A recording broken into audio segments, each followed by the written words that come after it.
Bhim army chief Chandrashekhar Azad ने ऐलान किया है कि वो प्रधानमंत्री आवास का घेराव करेंगे। हमारे साथ खुद चंद्रशेखर आजाद मौजूद हैं। आजाद साहब, आप क्यों कह रहे हैं ऐसा कि प्रधानमंत्री आवास का घेराव करेंगे? मुख्यमंत्री का भी आवास है, सीधा प्रधानमंत्री का आवास। देखिए, खुशी से तो कोई काम कोई करता नहीं। अब घेराव का मामला इसलिए है क्योंकि एक तरफ किसानों की चिताएं जल रही थी, पूरे विपक्ष को बंद किया गया था, किसानों के घरों में मातम था, किसान परिवार, हमारी माताएं बहनें चीख रही थी, और देश के प्रधानमंत्री लखनऊ में जाके आज़ादी का अमृत महोत्सव मना रहे थे। तो जब प्रधानमंत्री निर्दयी हो जाएं, क्रूर हो जाएं और वो देश की जनता के दुख दर्द को अपना दुख दर्द ना समझें, तो हम लोग किससे उम्मीद करें? जिस पे आरोप हैं वो कोई गली का, गांव का, जिले का गुंडा नहीं है। वो केंद्रीय गृह राज्य मंत्री के बेटे हैं और साजिश के आरोप केंद्रीय गृह राज्य मंत्री पे भी हैं। प्रधानमंत्री जी को तो चाहता, बहुत इस्तीफा मांगते थे बीजेपी के लोग कि उनको खुद जो है उनसे इस्तीफा लेना चाहिए था और गिरफ्तारी करानी चाहिए थी। क्या आम आदमी के लिए और एक नेता के लिए, भाजपा के नेता के लिए कानून अलग अलग है? अगर यही घटना किसी और ने की होती तो क्या पहले गिरफ्तारी होती या जांच होती? तो ये जो संविधान का उल्लंघन किया जा रहा है और देश के सर्वोच्च कुर्सी बैठ के प्रधानमंत्री करा रहे हैं, तो जवाब उनको ही देना पड़ेगा। किसान अपनी मर्जी सड़क पे नहीं है रवि भाई। 11 महीने से विपक्ष की वजह से नहीं है किसान सड़कों पे। कानून देश की सरकार ने बनाए और उन्हीं कानून के विरोध में किसान सड़कों पे हैं। और अगर वो भारतीय जनता पार्टी के नेताओं का विरोध कर रहे हैं तो वो विरोध भी नहीं सह पा रही सरकार। अपने आप को ताकतवर कहते हैं प्रधानमंत्री। क्या वो किसान, शहीद किसान परिवारों की आंखों में से आंखें मिला के कह सकते हैं? उन बच्चों को जवाब दे सकते हैं जिनका भाई चला गया?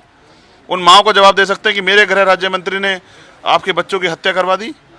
किसान कुचला गया, देश का अन्नदाता, देश का भगवान, और हम अगर चुप रहे तो शायद मैं अपनी माँ से, अपने महापुरुषों के विचार से आंख नहीं मिला पाऊंगा। इसलिए फैसला लिया है कि जब देश का किसान बॉर्डर पे बैठा हुआ है, देश का किसान बंद है, उसकी आवाज दबाई जा रही, तो देश के प्रधानमंत्री भी जो है ये झूठी आज़ादी का अमृत महोत्सव नहीं मनाएंगे।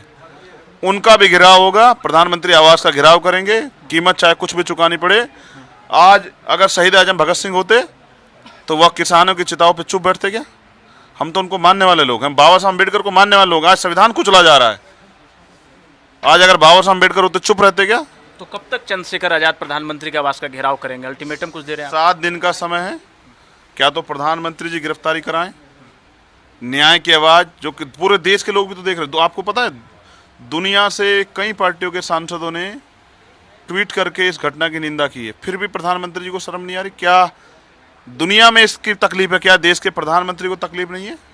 मैंने उनका एक भाषण सुना, कह रहे हैं, वायरल भी हो रहा है कि कुत्ते का बच्चा भी अगर मर जाता तकलीफ होती है। तो क्या किसानों की हालात, उनकी हैसियत कुत्ते के बच्चे से भी, एक पशु के बच्चे से भी ज्यादा वो है? चंद्रशेखर जी, आप गिरफ्तारी की मांग कर रहे हैं, पर अब फरारी शुरू हो चुकी है। कई जो उनके मित्र हैं जिन्होंने घटनाक्रम को अंजाम दिया, जिन पे आरोप लग रहा है, उनके कई मित्र फरार हो चुके हैं। खबरें आ रही कि नेपाल भाग गए हैं और पुलिस के सामने आज भी पेश होना था, पेश नहीं हुए। तो गिरफ्तारी कैसे होगी?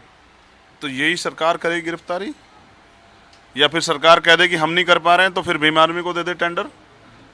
चाहे नेपाल की जगह वो कहीं और चले जाएं, भूटान, चीन चले जाएं, अगर वहीं से ना खींच के लाए तो देश की इतनी एजेंसियां कैसे चले गए नेपाल? हम पे आईबी हैं, हम पे इंटेलिजेंस हैं, हम पे एलआईयू है, हम पे सीबीआई है, इतना संगीन मामला है, पूरी दुनिया देख रही, कैसे चले गए? किसी ने तो भगाने में मदद की होगी, किसी ने तो वहाँ तक गाड़ी जो है छुड़वाई होगी।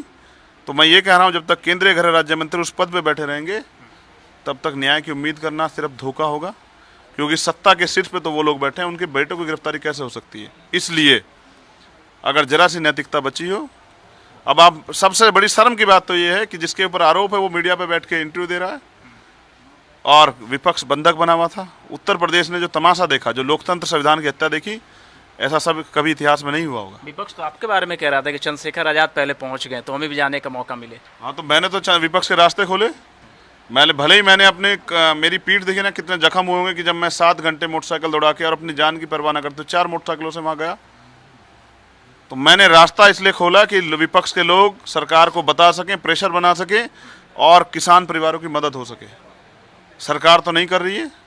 क्या मुख्यमंत्री जो हर जगह जाते हैं, मूर्तियों का अनावरण करा रहे हैं, तमाम तरह की बातें कर रहे हैं, यहीं गौतम बुद्ध नगर में गुर्जर समाज के जो महान जो राजा हुए हैं, गुर्जर सम्राट मीर भोज, उनकी जो है उनकी जाति बदल दी, कभी हनुमान जी की जाति बदल देते हैं, उनकी जाति जनता को बता देते हैं। वो प्रधान मुख्यमंत्री क्या हौसला करेंगे, ताकतवर मुख्यमंत्री किसान परिवारों के सामने बैठ के उनके दर्द को बांट सके, उनसे आंख मिला सके?